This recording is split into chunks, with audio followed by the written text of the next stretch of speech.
Russia targeted on October 28th, 2016. And we can name the guy who did it and the office he was sitting in when he did it. Once those Russian military officers were targeting Georgia's election system starting on October 28th, 2016, I wonder what they did with Georgia's voter systems. Well, we don't know, because under that Secretary of State, rather than let anybody investigate if anything untoward might have happened, instead, they wiped the servers. They erased the servers, so nothing can ever be checked. That Secretary of State in Georgia is now the Republican candidate for governor of Georgia. He's presumably running for governor on the basis of his performance as Secretary of State, which honestly is a performance for which anybody might rightfully expect to be famous. Well before the disaster of Georgia election security in the 2016 election, in his first full year as Secretary of State in 2010, he sent armed agents door to door in black neighborhoods in Brooks County, Georgia. This was after a big get out the vote effort there among black residents. That big get out the vote effort led to the first ever majority African-American school board in their town. Local residents said they'd been motivated that year by teacher layoffs in their school district, teacher layoffs that were really unpopular. And according to one local leader of the voter registration effort, quote, "We'd been bit by the Obama bug." This was 2010. We'd been bit by the Obama bug, and we knew it was time for a change in Brooks County as well. They brought criminal charges against 12 local black residents who'd helped in the Get Out the Vote effort. They brought charges against those 12 residents for things like bringing envelopes containing completed absentee ballots to a mailbox. They criminally charged this group of local residents with more than 100 election law violations, including dozens of felonies. They put them on trial to face more than 1,000 combined years in prison. And you know what? Not a single one of those charges held up. On every single one of those charges, the local resident was either acquitted or the charge had to be dropped by the prosecutors. Not only were there no convictions, there weren't even any plea deals. Acquitted or dropped on every single one. And the Attorney General of the state subsequently had to issue a statement clarifying that actually none of the actions those African-American local residents in Brooks County had been charged with, none of the things they were charged with were actually illegal. Mailing in absentee ballots is not a crime. Registering your neighbors to vote is not a crime. But tell that to the people who Brian Kemp sent his armed agents door to door after in 2010. That's Brian Kemp, Georgia Secretary of State. He also instituted what's called an exact match program designed, honestly, to kill voter registration applications. If there's even one single digital character difference between your voter registration application and any other record the state has on file for you. So if, like, there's an extra space added by the registrar when she types in your name or your address, literally an extra space. Or if you live on something something road, and the registrar types in RD period to abbreviate road instead of RD, which is the way it's abbreviated without the period in some other database, then forget it. You're not registered. Your voter registration will be held until these irregularities can be sorted, if they can be sorted. Brian Kemp invented that.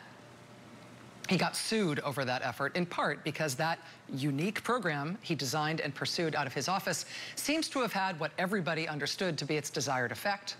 In the initial iteration of that program, which he came up with, 76% of the voter registration applications that got snagged by that new program Brian Kemp invented, 76% of them were from Georgia voters who were Black, Latino, or Asian.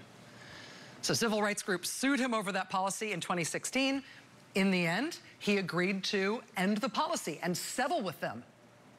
They thought that it was over and that would lead to reforms. Nope. Instead, Brian Kemp got the Republican-controlled Georgia legislature to pass a new law which codified that policy that he had just been sued over, so he could put the new policy into effect under a different statutory framework. And under the new iteration of that policy, it appears to be even more racially targeted. Under the old version of the law, the registrations he was snagging with this policy, again, were 76% Black, Latino, or Asian. Under the new iteration of the law, it's 80% Black, Latino, or Asian. See, he's getting better at this.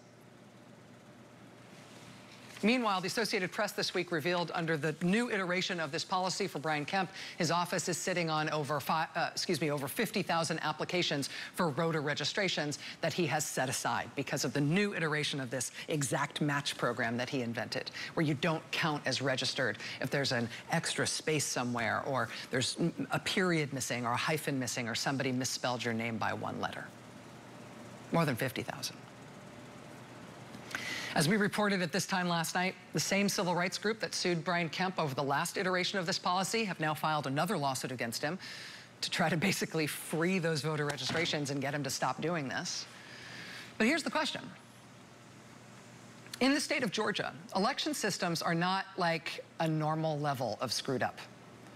Georgia elections under Brian Kemp specifically have become special, very special in their big problems. That would be a big enough problem for the state if Brian Kemp was just running this year to stay on for another glorious term as Secretary of State in Georgia, running the state's election infrastructure. But instead, he is both running the state's election infrastructure, administering this year's elections, running this year's voter registration process as Secretary of State, and simultaneously, he is running as the Republican Party's candidate for governor in the same election. Imagine you're Stacey Abrams. How do you run against a guy who's holding that kind of power in this process? How do you run to win, right? How do you run against a guy when he is serving both as your competitor at the top of the ticket in the election, and he is serving as the umpire, who has very specific, very aggressive, very apparently racially inflected ideas about who gets to vote in his state, and how the votes are handled and counted, and who takes care to make sure the system is secure? His competitor in the governor's race this year is the former Democratic leader in the Georgia state legislature. Very effective Georgia leader named Stacey Abrams. She's a graduate of the great Spelman College. She's an incredibly effective speaker and organizer. She's the founder of a voting rights organization that made it its mission to register minority voters all over the state of Georgia. And you know what? You need powerful organizations to try to do that work in Georgia, because boy, are the headwinds strong. Stacey Abrams is now calling for Brian Kemp to step down from his job as Secretary of State ahead of next month's election, in which he himself is at the top of the ticket. That demand from Abrams comes as we're waiting to find out if Kemp's office will be subject to a restraining order on the basis of this new federal lawsuit that's just been filed against what he is doing with these tens of thousands of mostly black voter registrations that he is not letting go. How do you fight in that sort of a context? And more importantly, how do you fight to win in that kind of a context? Stacey Abrams joins us live for the interview next.